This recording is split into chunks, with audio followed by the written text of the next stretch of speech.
Hello students, welcome to my class. आज की इस क्लास में हम एक्सटेंडेड पिजनहोल प्रिंसिपल डिस्कस करेंगे।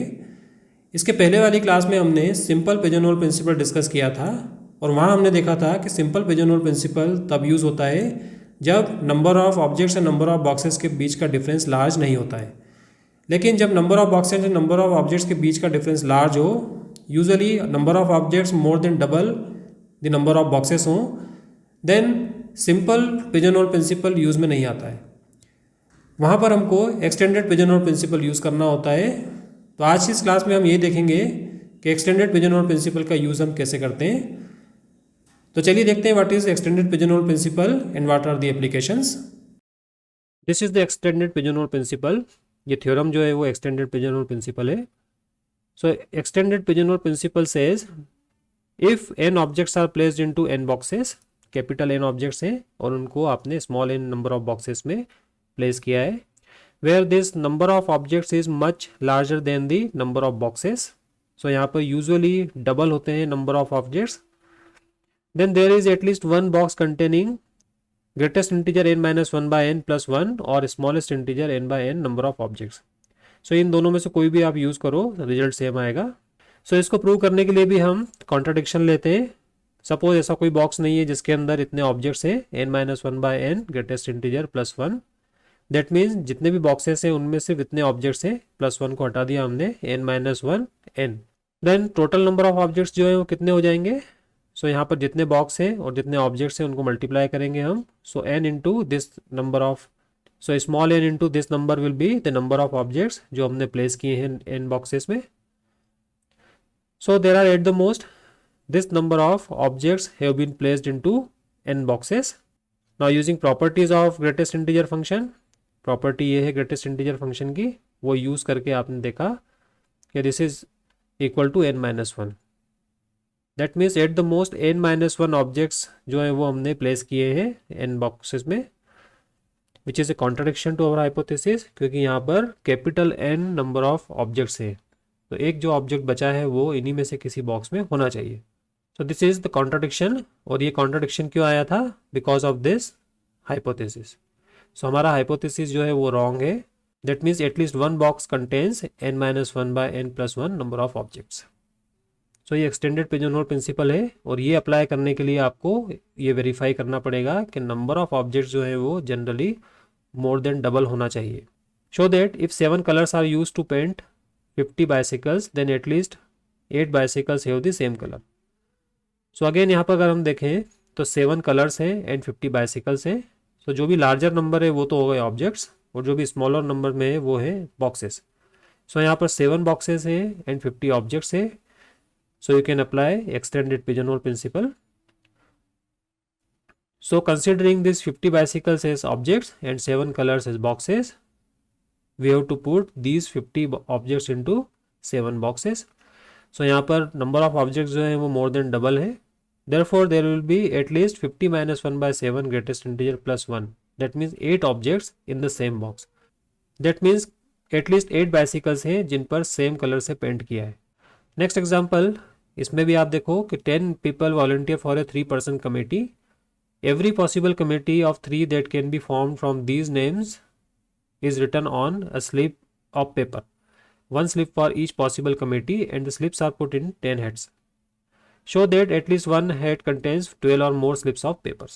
So यहाँ पर आपको 3-person कमेटी फॉर्म करना है आउट ऑफ 10 और जो भी कमेटी आएगी उस कमेटी के नाम लिखकर आपको 10 हेड्स में डालना है। सो सबसे पहले आपको नंबर ऑफ कमेटीज़ कितनी पॉसिबल है वो फाइंड करना है और यहाँ पर 10 हेड्स आपको दिए हैं। तो अभी आप देखेंगे कि नंबर ऑफ कमेटीज़ कितनी है और नंबर ऑफ हेड्स कितने हैं, 10। दोनों में से कौन सा लार्जर है? So 3 persons from 10 can be chosen in 10 से 3 ways, that means 120 ways. So यहाँ पर आपको दिखाई दे रहा है कि टोटल नंबर ऑफ कमेटीज़ हैं वो 120 है। So 120 कमेटीज़ हैं, इनके नेम लिखकर 10 हेड्स में डाला है। So ये 120 जो भी इनको ऑब्जेक्ट्स ट्रीट करेंगे और 10 हेड्स हैं उनको बॉक्सेस ट्रीट करेंगे हम। So we have number of objects more than double the number of boxes. So we have to put these 120 objects into 10 boxes. Using extended pigeonhole principle, we see that at least one of the boxes will have 120 minus 1 by 10 greatest integer plus 1 equal to 12 objects. That means at least one of the heads will contain 12 or more slips.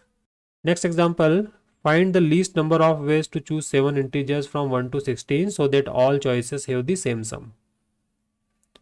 So यहाँ पर आपको 7 integer select करना है 1 से लेकर 16 में, और उनका आपको देखना है कि they will have the same sum. So first of all we have to see 16 integers में से 7 हम कितने तरीके से सिलेक्ट कर सकते हैं. सो 7 integers from 1 to 16 can be chosen in 16C7 ways, that means 11,440 ways. अब हमको बॉक्सेस बनाना है. सो कितने पॉसिबल सम्स हैं वो आपको चेक करना पड़ेंगे. तो मिनिमम सम कितना है और मैक्सिमम सम कितना है वो आपको फाइंड करना है. सो फर्स्ट 7 इंटीजर्स अगर आप चूज करते हो 1 2 3 4 5 6 7, तो ये जो भी आएगा वो मिनिमम सम है 28, एंड मैक्सिमम सम आएगा व्हेन यू चूज 10 11 12 13 14 15 एंड 16. सो 10 से लेकर 16 तक जब आप सिलेक्ट करोगे तो आपको मिलेगा maximum some. So maximum and minimum सम हम फाइंड करते हैं. सो मिनिमम सम है 28 एंड मैक्सिमम सम आ गया आपके पास में 91. सो टोटल जो सम अवेलेबल है 7 इंटीजर्स के लिए जो आप 1 से लेकर 16 में से सिलेक्ट करोगे वो 28 से लेकर 91 के बीच में है.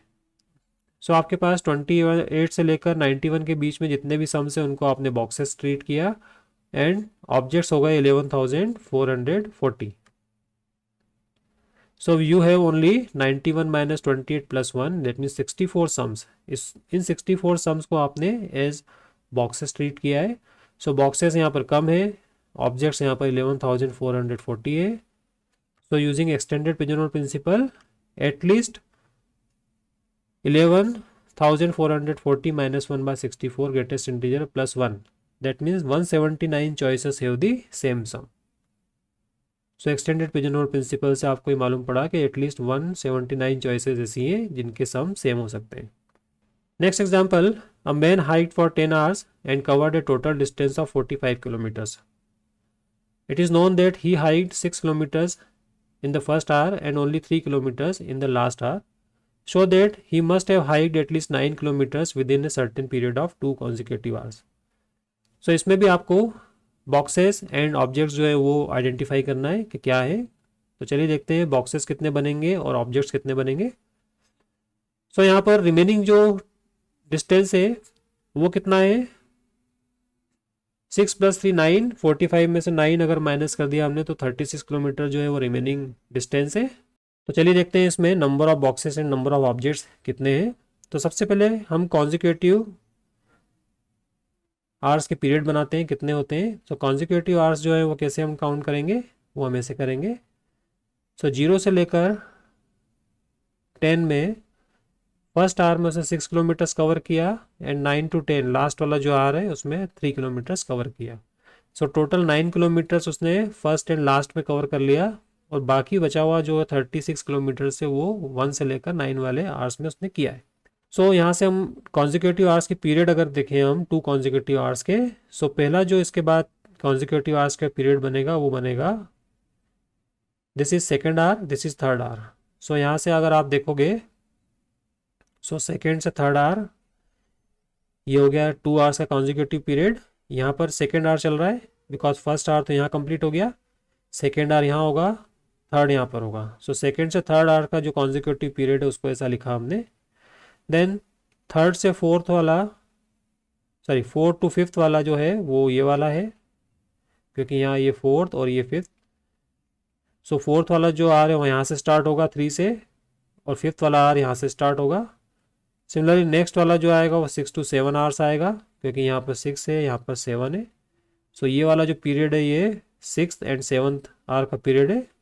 उसके बाद में आएगा 8 to 9 आवर्स. तो यहाँ पर आपके पास में ये आ गया 8. तो 7th के बाद 8th आवर स्टार्ट होगा, 8th के बाद ही 9th आवर स्टार्ट होगा. सो कॉन्जिक्यूटिव 2 आवर्स का जो पीरियड है वो आपके पास में देयर आर 4 पीरियड्स. तो अभी आपके पास में जो 4 पीरियड्स हैं और इसमें उसने 36 किलोमीटर्स कवर किया है. सो आपके पास में अब जो बॉक्सेस हैं वो हैं 4 एंड ऑब्जेक्ट्स हैं 36 किलोमीटर्स। सो 36 किलोमीटर्स को एज ऑब्जेक्ट्स आप कंसिडर करोगे एंड दीज कॉन्जिक्यूटिव आवर्स के पीरियड जो भी हैं 2 आवर्स के, उनको आप ऑब्जेक्ट्स कंसिडर करोगे। So the man covered 36 kilometres from second hour to 9th hour. So 36 kilometres को तो आपने ले लिया in objects. Now 4 consecutive hours वाले जो पीरियड हैं वो 2 से 3, 4 to 5, 6 to 7 एंड 8 to 9, ये 4 पीरियड्स हैं 2 आवर्स के। इसमें उसने 36 किलोमीटर्स कवर किया है। सो 36 किलोमीटर्स को हमने ऑब्जेक्ट्स ट्रीट किया। Therefore, at least one box will contain 36 minus 1 by 4 plus 1, that means 9 objects. So कम से कम 9 किलोमीटर जो है उसने एक कॉन्जिक्यूटिव पीरियड में 2 आवर्स के वो कवर किया है। So this was the extended pigeonhole principle, और ये तब यूज़ होता है जब आपके पास में number of objects more than double the number of boxes हों। I hope you understood. Thank you very much.